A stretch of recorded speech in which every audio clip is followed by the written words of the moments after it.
on the debate tonight on the news are Raman Malik, spokesperson of the BJP, will be with us. Chhatarpal Singh Rathore, Vice President of the Rajput Karni Sena, will be with us. Sophia Ashraf with us. Mukesh Tyagi is with us, and Nisha Jamwal is with us. Mukesh Tyagi, let me ask you this. Isn't this much ado about nothing, and isn't it time that all those leaders who've been talking about sentiment now start talking about the constitution and law and order and put these people behind bars?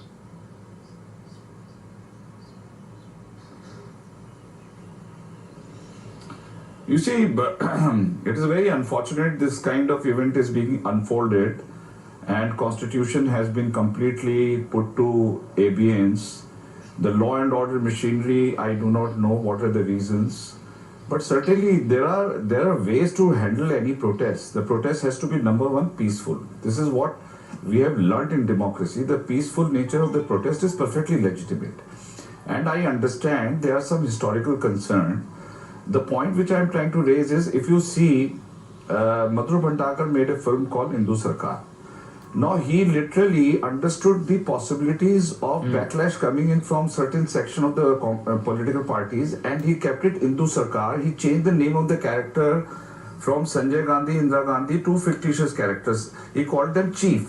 So you know the point which I am trying to say. Similarly, it happened in Arakshan, where the Supreme Court directed Uttar Pradesh government that law and order cannot be the basis for banning the film, and the movie has got nothing which you cannot put a ban. So administrative ban has no tenacity whatsoever. These bans are unconstitutional in nature.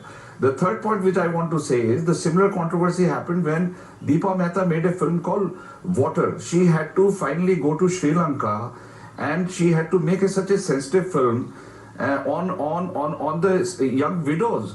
Now, what I'm trying to say is, just let me complete, although I've taken a little longer, but one point I would like to support, which is that any historical title like Padmavati or any historical title, I think we need to look at very, very sensitively. If Mr. Bhansali comes out with the following 2 points, one is he should not pick up a historical name, because it obviously provokes certain sentiments of the people. He can call it Kalavati, he can call some other name, like you had Guru, which was on Mr. Ambani. Why should he do it? Mukesh Tyagi, what are you trying to do? What are you trying to do, sir?